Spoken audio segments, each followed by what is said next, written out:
Août 2024. Hambourg-Eppendorf, 22h31. Thomas Maillard se tient dans sa propre cuisine et comprend enfin la cruelle vérité. Ses mains tremblent tandis qu'il tient le document qui divise sa vie en deux parties, la vie d'avant et la vie d'après. Aminata est assise à la table de la salle à manger, parfaitement calme, pendant qu'il énumère ses mensonges. 6 ans de tromperie, 6 ans d'affection parfaitement mise en scène. Sa voix se brise lorsqu'il demande « Pourquoi ne m'as-tu jamais aimé ?» Sa réponse est froide et précise. « De l'amour ! Thomas, tu ne m'as jamais même plu. Tu n'as toujours été qu'un moyen pour une fin. » À cet instant, elle prend son smartphone. Il ne le voit pas, mais elle est déjà en train d'activer l'enregistrement vocal. Ce qui se passera dans les prochaines minutes coûtera à Thomas non seulement son appartement, mais aussi sa foi en l'humanité. Pourtant, comment un médecin expérimenté qui a diagnostiqué des patients pendant des décennies a-t-il pu ignorer les signaux d'alarme dans sa propre vie? Restez jusqu'à la fin. Les 6 leçons que je vous montrerai peuvent protéger votre fortune et votre dignité. Bienvenue à AKTE Nero. Histoire vraie, racontée de manière littéraire.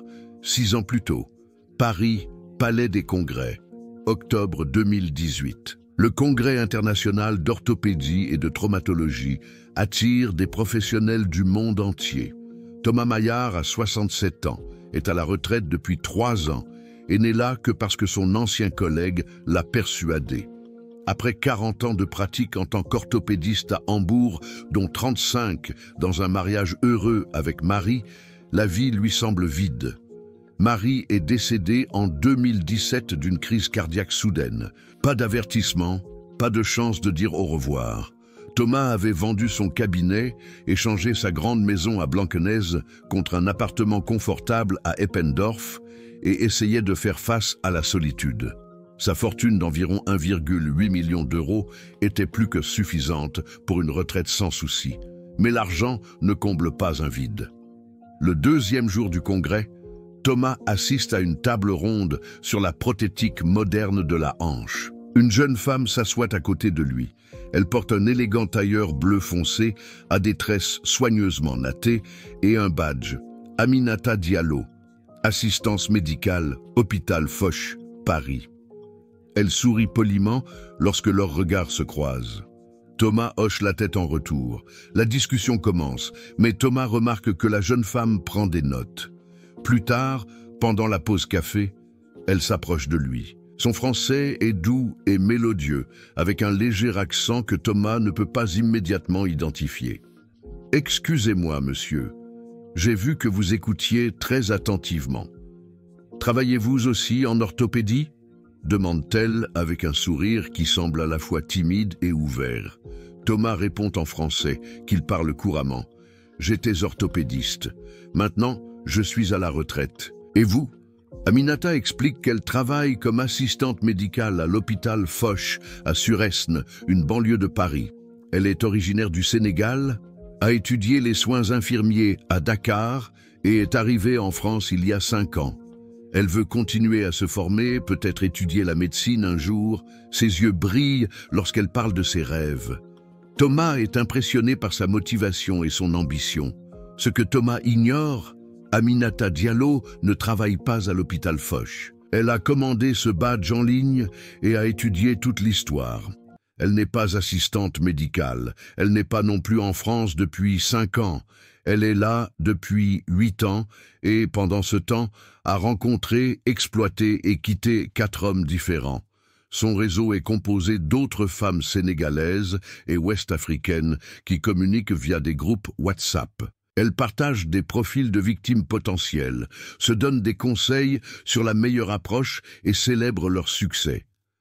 Pour elle, Thomas est une cible parfaite, allemand, veuf, fortuné, seul et lors d'un congrès international, loin de sa famille et de ses amis qui pourraient le mettre en garde.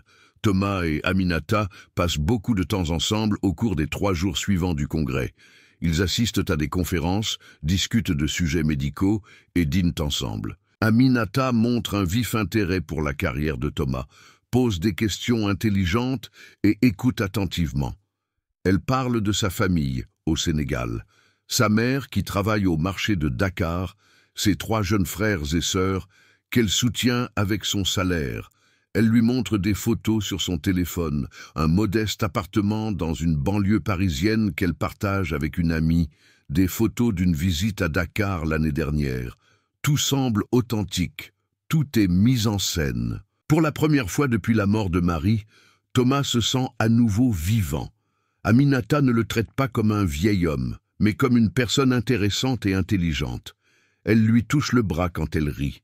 Elle cherche sa proximité lorsqu'ils se promènent ensemble dans les halls d'exposition. Le dernier soir du congrès, ils dînent ensemble dans un petit restaurant au bord de la Seine. L'atmosphère est romantique, la conversation coule sans effort. Lorsqu'ils se disent au revoir, Aminata l'embrasse longuement. « Vous avez rendu ces jours spéciaux pour moi, Thomas, » dit-elle doucement. « Vous allez me manquer. » Thomas sent quelque chose remuer en lui. Il lui demande son numéro de téléphone. Aminata hésite un bref instant, juste assez longtemps pour paraître timide, juste assez court pour paraître intéressée. Elle le lui donne. De retour à Hambourg, Thomas ne peut s'empêcher de penser à Aminata. Il lui envoie un message, la remerciant pour le bon moment passé. Elle répond rapidement, gentiment, intéressée. Les messages deviennent plus fréquents. Des textes quotidiens deviennent biquotidiens, puis plusieurs fois.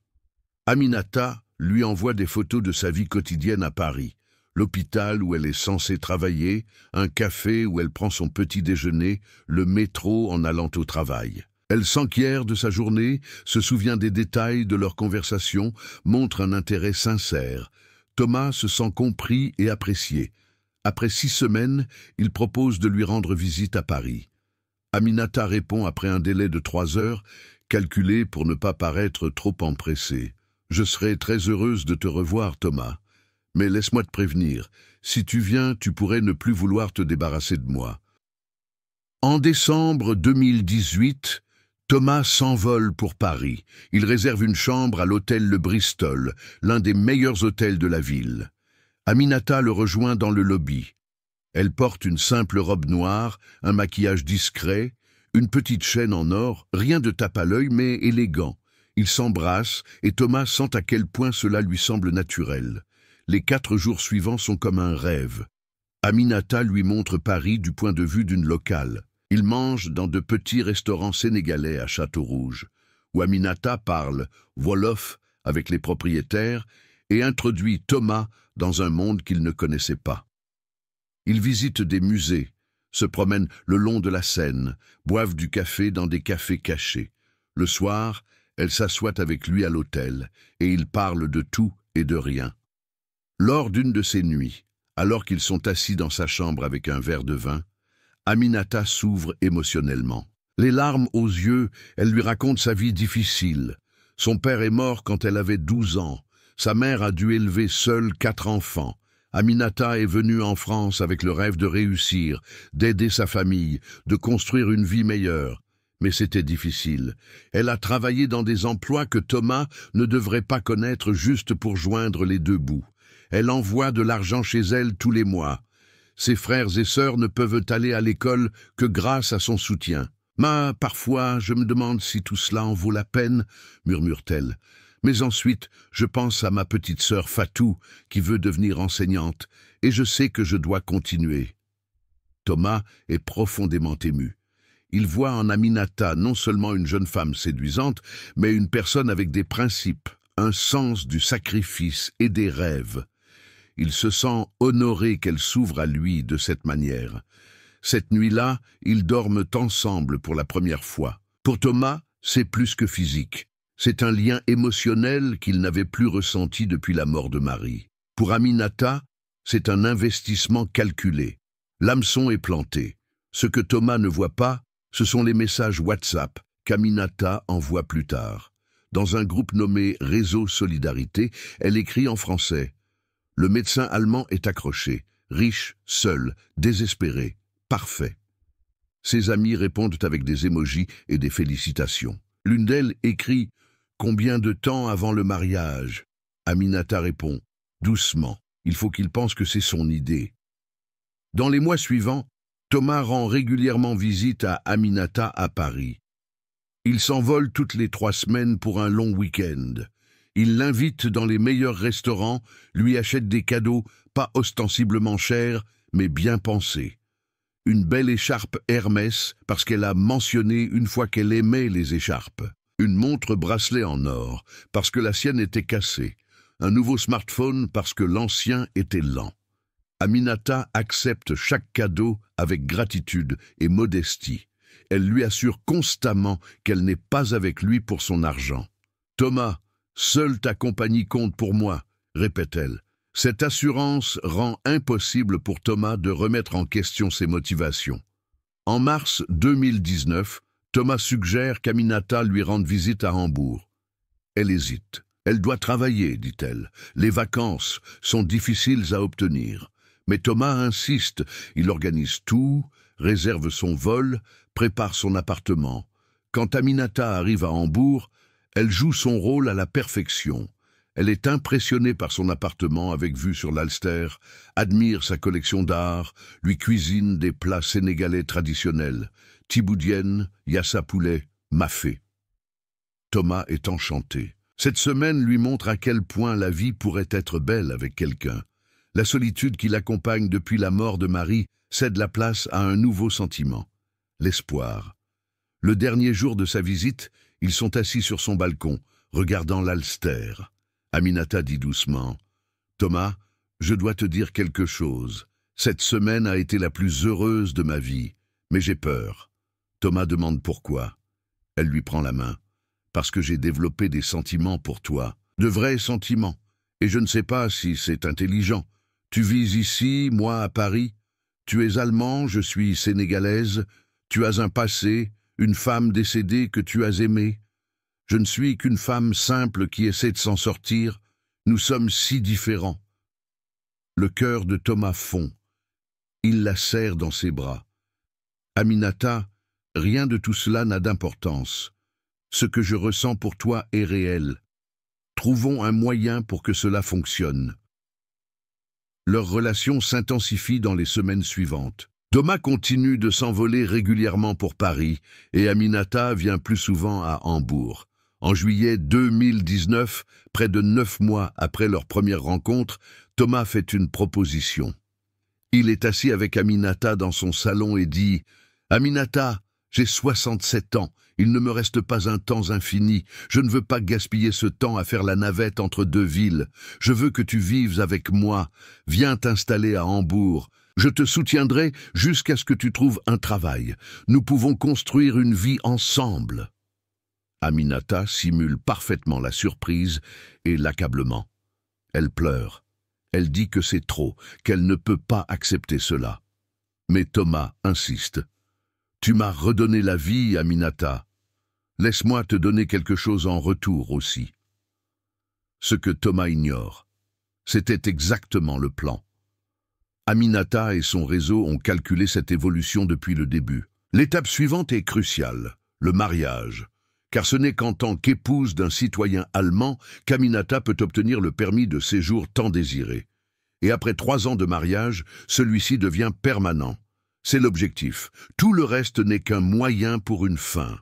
Thomas n'est pas son premier client, comme elle l'appelle dans ses messages, mais il est censé être son dernier, celui qui lui ouvre définitivement la porte à une vie en Europe sans soucis financiers. Avez-vous déjà fait confiance à quelqu'un de manière aussi inconditionnelle? Écrivez oui ou non dans les commentaires. Mais le piège ne se referme véritablement que lorsque Thomas propose l'étape suivante. Septembre 2019. Aminata emménage officiellement à Hambourg. Thomas a tout préparé, un compte bancaire commun avec 15 000 € de capital de départ, une nouvelle garde-robe pour le climat allemand plus frais, des cours d'allemand à l'école populaire. Il l'enregistre dans son appartement et commence à rechercher les étapes nécessaires pour un permis de séjour. Aminata semble reconnaissante et modeste. Elle s'installe dans sa vie comme si elle y avait toujours été. Elle cuisine, nettoie et prend soin de lui avec un dévouement qui émeut Thomas. Le soir, ils s'assoient ensemble, regardent des films ou parlent de l'avenir. Thomas se sent 20 ans plus jeune. Mais après seulement 3 semaines, la première confession larmoyante arrive. Un dimanche matin, alors qu'ils prennent leur petit déjeuner ensemble, Aminata devient soudainement silencieuse. Thomas remarque qu'elle fixe son smartphone, les larmes aux yeux. Il lui demande, inquiet, ce qui ne va pas. Aminata hésite, secoue la tête, dit que ce n'est rien. Mais Thomas insiste. Finalement, elle s'effondre. « Thomas, je dois te dire quelque chose que j'aurais dû te dire avant de déménager ici, mais j'avais tellement peur que tu ne veuilles plus de moi. » Thomas lui prend la main, lui assure qu'il l'aime et qu'elle peut tout lui dire. Aminata prend une profonde inspiration. « J'ai un fils, » dit-elle doucement. « Il s'appelle Mamadou. Il a 9 ans et vit chez ma mère à Dakar. » Thomas est surpris, mais pas choqué. « Pourquoi ne me l'as-tu pas dit plus tôt ?» demande-t-il doucement. Aminata explique en larmes. « Parce que je pensais que tu me rejetterais, parce que j'avais peur que tu penses que je cherche seulement quelqu'un pour payer pour mon enfant. Son père m'a quitté quand j'étais enceinte. J'avais 21 ans. J'ai dû le laisser avec ma mère quand je suis allé en France parce que je ne pouvais pas lui offrir une vie ici. J'envoie de l'argent pour lui tous les mois. Il est mon tout, Thomas, mais je comprends si c'est trop pour toi. » Thomas est ému par sa vulnérabilité. Il lui assure qu'il accepte le garçon. « S'il est ton fils, alors il fait partie de toi. Bien sûr, nous prendrons soin de lui, dit-il. » Aminata le serre fort dans ses bras et murmure « Tu es le meilleur homme que j'ai jamais rencontré. » Ce que Thomas ne voit pas, c'est le bref éclair de triomphe dans ses yeux, avant qu'elle ne cache son visage dans son épaule. Le premier test est réussi. Thomas a prouvé qu'il était prêt à soutenir financièrement non seulement elle, mais aussi son enfant. Dans les semaines suivantes, Mamadou devient une partie permanente de leur vie. Aminata l'appelle en visioconférence quotidiennement via WhatsApp. Thomas voit un garçon éveillé qui sourit timidement à la caméra et parle un français approximatif. Aminata traduit, expliquant que Mamadou parle principalement le Wolof, la langue maternelle au Sénégal. Thomas commence à envoyer de l'argent à Dakar tous les mois. D'abord 300 €, puis 500. Pour l'école de Mamadou, ses vêtements, les soins médicaux. Thomas se sent bien à ce sujet. Il aide non seulement la femme qu'il aime, mais aussi un enfant innocent. En novembre 2019, Aminata aborde l'idée du mariage. Elle le fait subtilement, non comme une demande, mais comme un souhait. Ils sont assis sur le canapé quand elle dit « Thomas, tu sais ce que je souhaite le plus ? Que Mamadou puisse venir nous rejoindre ici un jour. Qu'il aille à l'école en Allemagne, qu'il ait un avenir, mais ce n'est possible que si j'ai un permis de séjour sécurisé. Et pour cela... » Elle laisse la phrase inachevée, mais l'implication est claire. Thomas comprend immédiatement.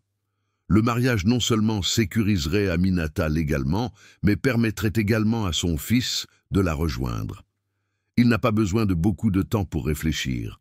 2 jours plus tard, il lui fait une proposition officielle. Pas de mise en scène élaborée, pas de surprise, juste une conversation honnête sur le fait qu'il veut passer le reste de sa vie avec elle. Aminata pleure de bonheur supposé et dit oui. Il se marie civilement à Hambourg en janvier 2020. C'est une petite cérémonie avec seulement 2 témoins, un ancien collègue de Thomas et une amie d'Aminata de Paris qui a fait le voyage exprès. Cette amie, Fatoun Diaye, fait partie du réseau. Elle félicite Aminata en allemand, mais dans un moment privé en Wolof, elle dit en souriant « Samadoum, nga defloul »« Ma sœur, tu as réussi ». Aminata se contente de sourire. Avec le mariage, Aminata reçoit un permis de séjour temporaire pour une période initiale de 3 ans. C'est la première grande étape. Pendant cette période, elle doit rester mariée à Thomas, maintenir la vie commune, éprouver une connaissance de base de la langue allemande. Après 3 ans, elle peut demander le permis de résidence permanente et c'est son objectif réel. Car après cela, elle n'est plus dépendante de Thomas. Elle peut rester, travailler, vivre, même sans lui. Les premiers mois du mariage se déroulent relativement harmonieusement. Aminata suit son cours d'allemand régulièrement, apprend les bases et réussit l'examen A2 après 8 mois. C'est suffisant pour la prolongation de son permis de séjour. Après cela, elle abandonne le cours. « Je comprends assez », dit-elle à Thomas. « Je n'ai pas besoin de plus. » Thomas l'encourage à continuer, peut-être même à commencer une formation professionnelle. Mais Aminata ne montre aucun intérêt. Au lieu de cela, elle passe des heures au téléphone, chatte avec des amis, regarde des séries sénégalaises sur YouTube. À l'été 2020, la deuxième confession arrive. Aminata est assise sur le balcon, en larmes, lorsque Thomas rentre d'une promenade. Il se précipite vers elle, demandant ce qui s'est passé. Elle lui montre une photo sur son téléphone, une petite fille, peut-être 6 ans, avec de grands yeux et des tresses nattées. « C'est Aïcha », sanglote Aminata. « Ma fille ». Thomas se fige. « Ta fille ?» Aminata hoche la tête. « Elle est du même homme que Mamadou. Je ne t'en ai pas parlé parce que je pensais qu'un enfant était déjà trop pour toi. 2 enfants, cela aurait tout détruit.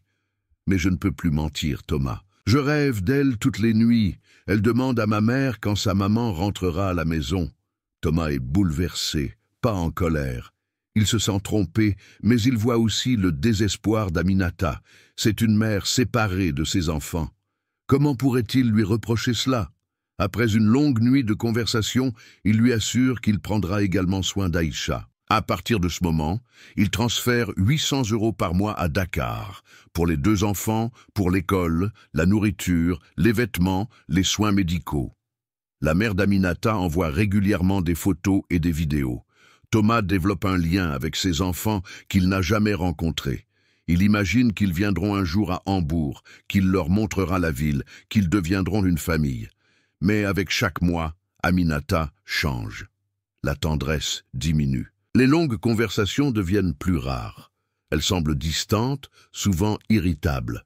Thomas attribue initialement cela au stress, la vie dans un pays étranger, la séparation de ses enfants.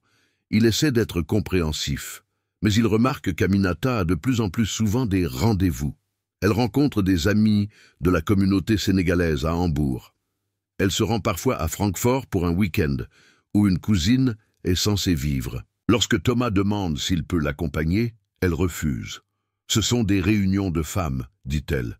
Tu t'ennuierais. » En mars 2021, presque exactement 1 an après le mariage, Thomas remarque d'autres changements. Aminata se couche tard la nuit, parfois pas avant 2 ou 3 heures du matin. Elle prétend qu'elle ne peut pas dormir et regarde des films. Mais Thomas l'entend parler doucement au téléphone, en wolof, une langue qu'il ne comprend pas. S'il entre dans la chambre, elle met fin rapidement à la conversation. Son smartphone est soudain protégé par un mot de passe qu'elle ne lui révèle pas. « C'est ma vie privée », dit-elle froidement lorsqu'il demande. Les demandes financières augmentent.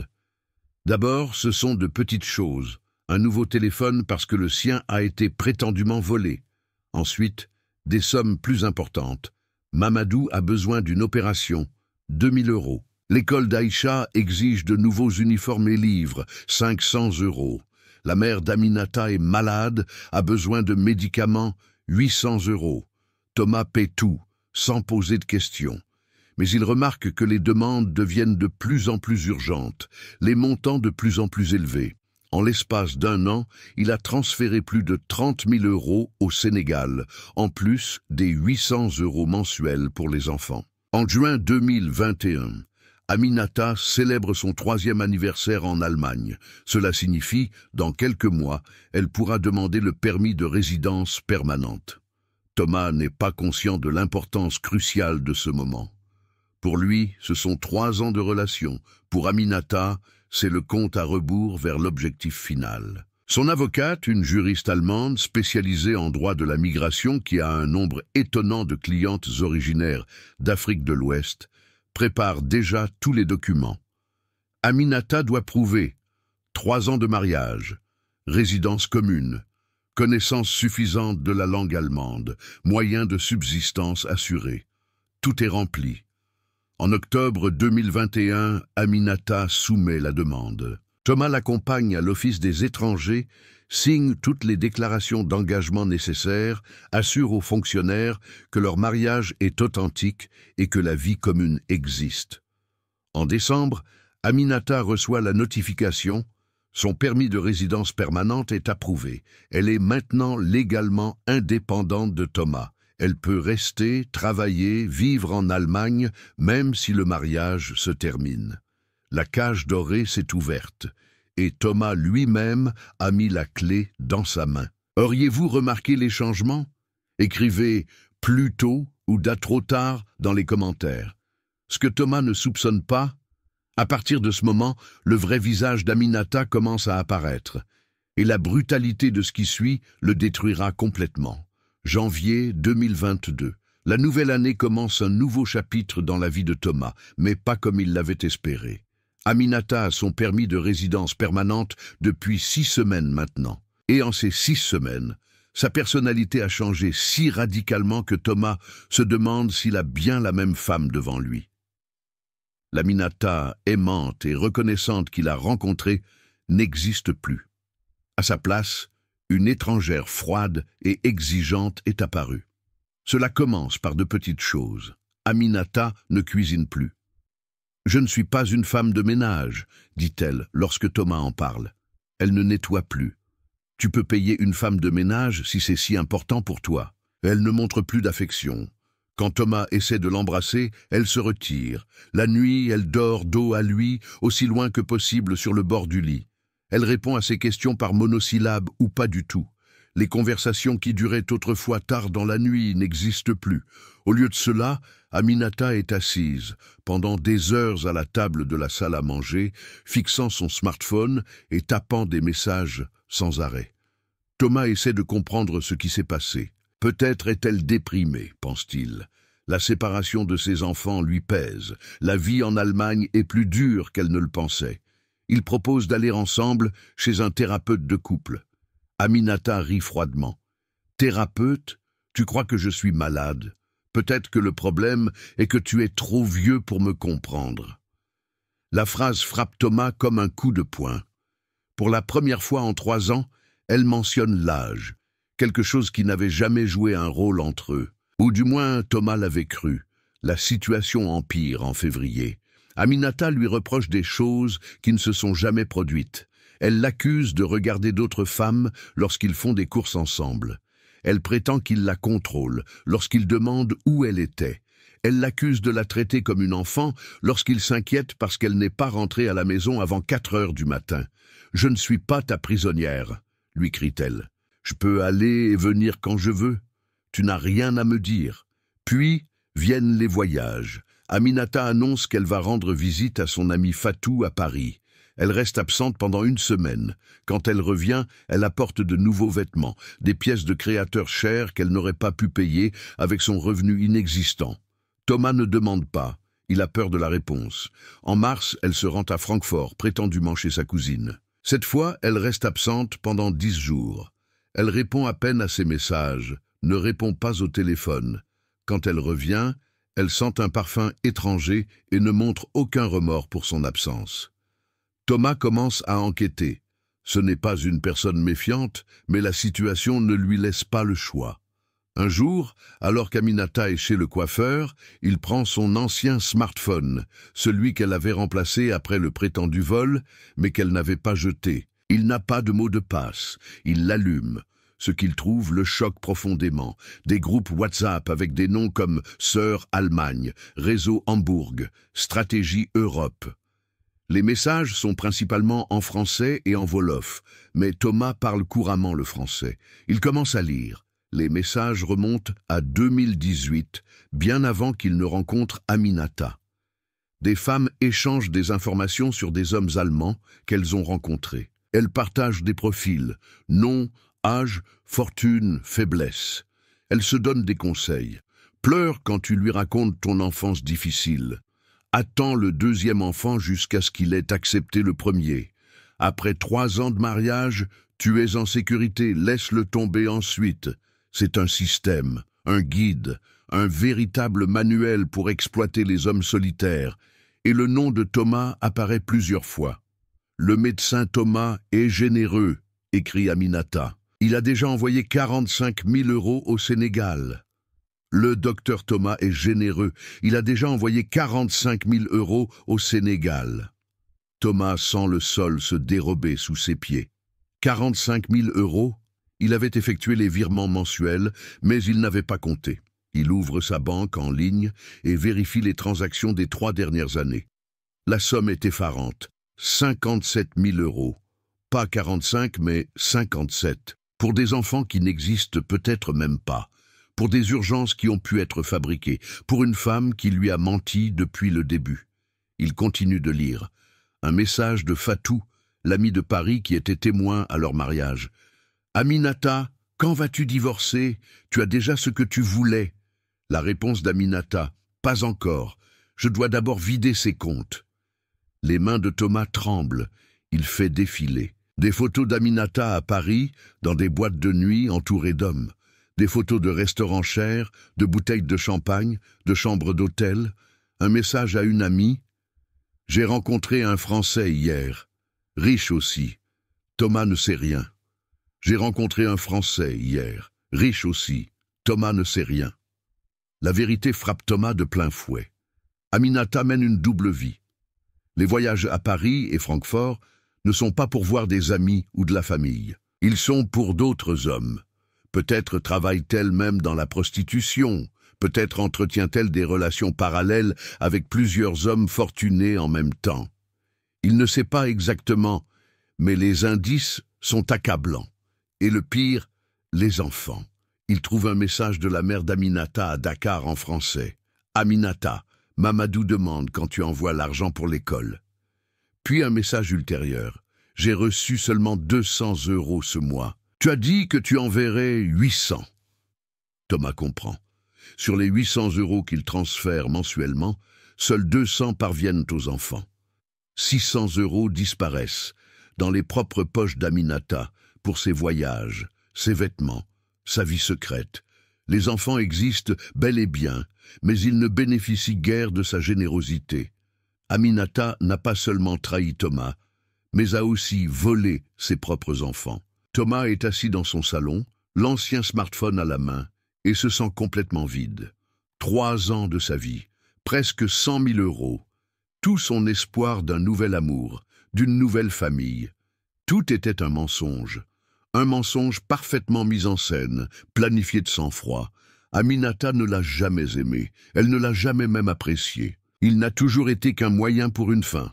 Un compte bancaire sur pattes, un chemin vers la citoyenneté allemande, un vieil homme naïf qui pouvait être exploité. Quand Aminata rentre à la maison ce soir-là, Thomas ne dit rien. Il remet l'ancien smartphone à sa place comme si de rien n'était. Il a besoin de temps pour réfléchir. Il a besoin d'un plan. Mais surtout, il a besoin de preuves. Des preuves légalement admissibles. Pas seulement des messages WhatsApp sur un vieil appareil. Il commence à documenter secrètement. Il photographie des relevés bancaires, sauvegarde des courriels, note les dates et heures des absences d'Aminata. Il contacte un avocat, discrètement, sans qu'Aminata ne s'en aperçoive. L'avocat, Maître Schneider, est un expert en droit de la famille. Il écoute l'histoire de Thomas et soupire lourdement. « Monsieur Maillard, vous n'êtes pas le premier à venir me voir avec une histoire comme celle-ci. Il existe des réseaux organisés qui ciblent spécifiquement les hommes âgés et fortunés. Le problème est, une fois qu'elles ont le permis de résidence permanente, il est très difficile d'engager des poursuites judiciaires contre elles. Le mariage peut être dissous, mais elle sera autorisée à rester en Allemagne. Et dans un divorce, il hésite. Dans un divorce, vous pourriez avoir à payer une pension alimentaire, selon les circonstances. Thomas se sent piégé. S'il met fin au mariage, il perd non seulement l'illusion de l'amour, mais potentiellement encore plus d'argent. S'il ne fait rien, Aminata continuera de l'exploiter jusqu'à ce qu'il ne reste plus rien. Il est dans une situation qu'il n'aurait jamais cru possible. Un homme intelligent et expérimenté, un médecin qui a aidé des gens pendant des décennies et il est devenu la victime de l'une des plus anciennes escroqueries.